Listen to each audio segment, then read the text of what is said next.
Hey kids, in this video I'd like to show you how to draw in the style of Stephen Wiltshire. He's a British architectural artist and artistic savant. While Stephen may draw streets and skylines purely from memory, we can use some grid paper to help us make up our own detailed city just for fun. Let's get started. When it comes to drawing things with straight lines, it really does help to work with grid paper. Rather than having a sheet with lots of lines though, my download includes one that is made from dots. I think you'll find it's just as easy to use and barely shows up when you're done. Let's begin our drawing with a ground line about 2/3 of the way down your paper. So I'm starting from the left and going all the way to the right, trying to work slowly so that I can stay on those dots as best I can.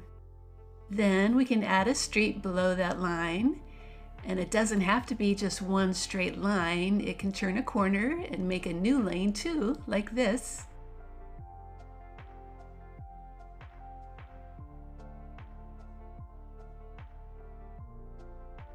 Now, in order to make it look more like a street, let's add some dashed lines.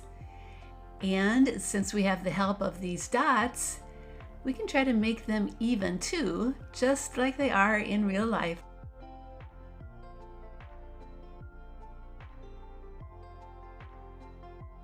Let's start our buildings with just the outer shapes first. I'm going to begin with a stacked set like this, but please try to draw your own versions, as this is a made-up city and we can create it however we want. Let's stick to some rectangle shapes for now with little caps on top. Moving on, I'm going to add another building to the right. I am trying to make these kind of on the skinny side so that I have room to draw lots of buildings. Here comes another skinny one. Now yours could be taller or shorter, but having buildings with lots of different heights will keep things interesting.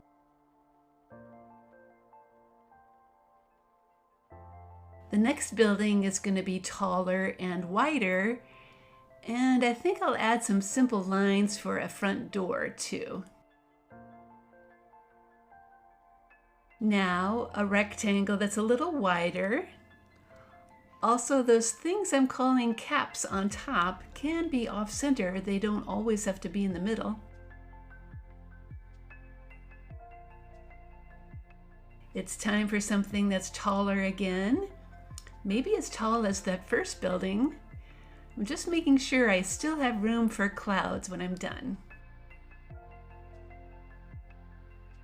I'm going to finish up with a wide rectangle building that goes almost to the edge of the page on the right. And maybe this one will just have a little pipe shape on top. Okay, our front row of buildings is done. And one way to make things look more layered is to add the top of a building in the background. I'm going to add just one, but I really think that adding several more would look very cool too.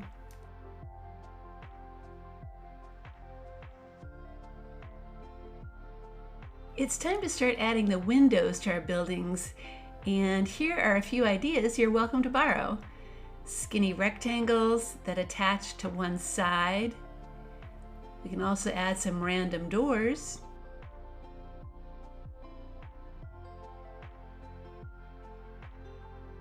When it comes to drawing lots of small windows, there's no need to draw dozens of squares. Just make some short lines like this. Do try to work slowly so that you can line them up to make neat little rows if you can.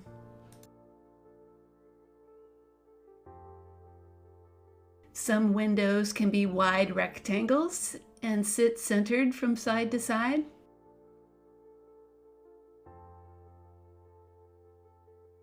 I do also like those wide rectangle shapes, and they're easy to draw, so I'm going to do that again here. Now this is one of my bigger buildings, so I'm going to add larger squares.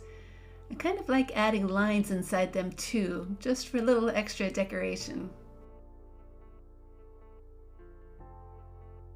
Moving up to my background building, it is further away, so adding small line windows kind of makes sense. This next building is also pretty big, so I'm going to repeat that square window shape that I did just a moment ago. Let's mix things up with some horizontal lines now, ones that have little vertical lines inside. It's another easy way to add lots of windows without drawing separate squares.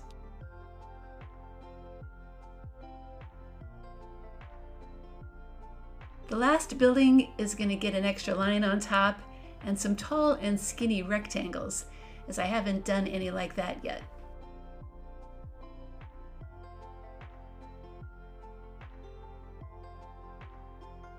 Oh, and do feel free to add any more lines across the tops of your buildings to make them look a little more finished.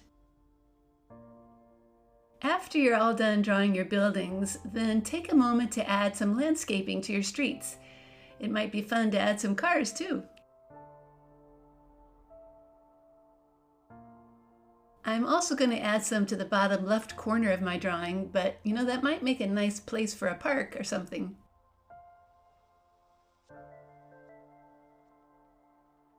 Finally, let's finish off with adding some clouds in our sky. Now, after you've added all the details that you'd like, it's time to take out that black marker and start carefully going over all of those pencil lines so we can see them really well. I do recommend working slowly so that you can stay right on top of those pencil lines. After your tracing is done, then take a moment to erase any pencil lines that are still showing. It really will make your drawing look much, much neater. Okay, so now you've made a detailed city drawing, which is exactly what the artist Stephen Wiltshire loves to do. Hopefully yours has more detail than you're used to doing, and maybe you can add a few of these ideas to your next city drawing as well. At Art Projects for Kids, you'll find many more drawing video lessons just like this, including one for Donna Williams, Matthew Wong, Richard Wawrow, who all happen to be autistic artists. I hope you check them out too.